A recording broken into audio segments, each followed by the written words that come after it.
نن محترمو د جمعې مبارکه شپه ده او څوک چې د جمعې په دې مبارکه شپه باندې او دغه رنګې سبا د جمعې ورځ ده او د رجب المرجب اخري جمعه ده او دغه رنګې محترمو شب معراج هم شروع کیږي. نو ډیره زیاته د کمال او ډیره زیاته عظیم شان شپه ده. کوشش وکړئ محترمو چې دا شپه دا د نن میس نشي. کوشش وکړئ نن دا وظیفه لازمي وکړئ. ورپسې محترم بیا شروع کیږي شعبان، ورپسې بیا شروع کیږي د رمضان.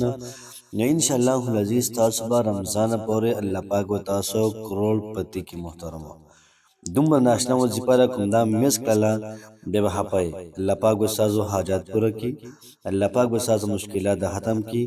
که چېرته د رښتیا مسله وي، که چېرته د کاروبار مسله وي، انشاءالله العزیز وظیفه وکړئ او د الله پاک په ذات باندې کامل یقین وساتئ. انشاءالله الله پاک به ضرور ستاسو مسله دا به حل کوي. بسم الله الرحمن الرحیم. شروع کوم د ډیر زیات بهونکي او د ډیر زیات مهربان رب په نوم باندې. زه ګواهي ورکوم د دې خبرې چې د الله پاک نه علاوه د عبادت لایق بل څوک نشته. نبی کریم صلی الله علیه و آله وسلم د الله پاک بنده او د الله پاک رسول دی. زما د اسلام ډیرو زیاتو خوږو درنو مسلمانانو خویندرونو، نن چې کومه زموږ وظیفه ده انتهایي لاجواب او انتهایي د کمال وظیفه ده. یاد ساتئ که ستاسو هغه حاجتونه چې لا اوسه پورې نه دي پوره شوي انشاءالله په دې وظیفه کې پوره کیږي. ستاسو هغه مشکلات چې لا تر اوسه پورې نه دي پوره شوي په دې وظیفه کې به الله پاک لازما محترم ستاسو مشکلات دا به څه کوي، دا به ختموي. او دغه رنګې انتهایي ناشنا شپه د جمعې په شپه باندې محترمو سوالونه قبلیږي. د جمعې په شپه باندې محترمو انسان درود شریف وایي، نبی کریم صلی الله علیه و آله وسلم ته رسي. او بیا د رجب اخري جمعه ده، انتهایي پاورفول، انتهایي د کمال د کوشش کول پکار د محترمو چې موږ په دې کې د وظیفه وکړو. انشاءالله الله پاک به زموږ هر قسم مسله دا به ختمه کړي. محترم مسلمانانو خویندرونو، د کاروبار دپاره دا وظیفه انتهایي مجربه ده. د چا کاروبار نه وي، د چا نوکري نه وي، چا سره پیسې نه وي، چا سره مال او دولت دا سره کمی دا سره نه وي، په دسترخوان باندې محترم خوراکونه لږ پراته یا د نش برابري، نو همدا وظیفه د هغوی دپاره ده. کوشش وکړئ چې دا وظیفه وکړئ او دغرنګې ملګرو سره ځکه شیر کړئ ستاسو ملګري داسې وي غریبانان دي، هغوی ته دا وظیفه ور ورسېده او دا وظیفه وکړله، کیدای شي ستا د یو شعر د وجې الله پاک د چا زندګي بدله کړي. شومتیا پکې مه کوئ. راځئ چې لومړی شعر کوو. دغه رنګه محترمو د رشتې لپاره انتهایي مجرب عمل دی. وظیفه دې وکړله، الله پاک به دې مالداره کړي او دومره مالداره او ښه ځای کې به الله پاک دې رشته درکړي. او سړی کوشش کوي د خپل وس مطابق خلکو سره رشته وکړي. نو که ستا وس دومره کېږي نه، ته به خپل حیثیت مطابق رشته کوې، او که چېرته مالداره شې نو ته بیا د خپل حیثیت مطابق رشته به کوې.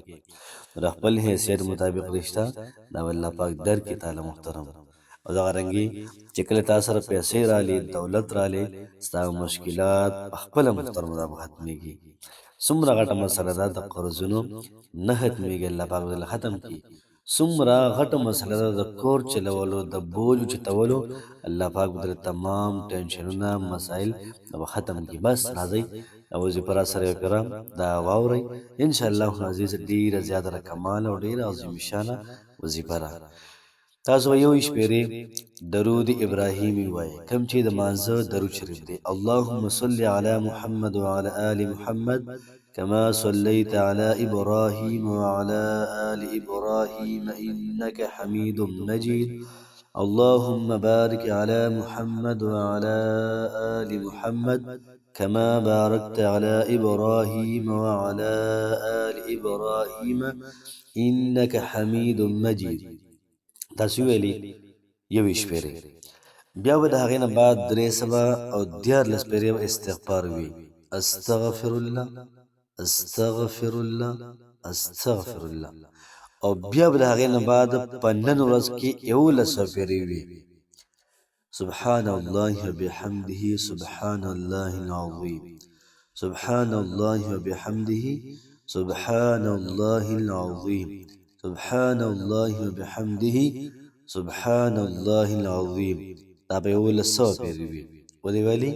بیا ول هغې نه بعد درود شریف دا به ووي 1100 پیرې ته برابرې نو لږ لږ مې ویلی شي په یو ځل مې ویلی شي او بل چا باندې مې ویلی شي کوشش وکړئ خپله وکړئ بیا د هغې نه بعد یو شپېرې درود شریف او بیا د هغې نه بعد دعا انشاءالله نعزیز تماشه کوئ تماشه الله پاک حالت څنګه بدلوي تماشه کوه ژوند څنګه بدلېږي خو لږ الله پاک ته ټایم ورکول غواړي بس موږ الله پاک ته ټایم نه ورکوو ځکه ټایم نه راکوي موږ له الله پاک هم خوشحال آباد ساته السلام علیکم ورحمة الله وبرکاته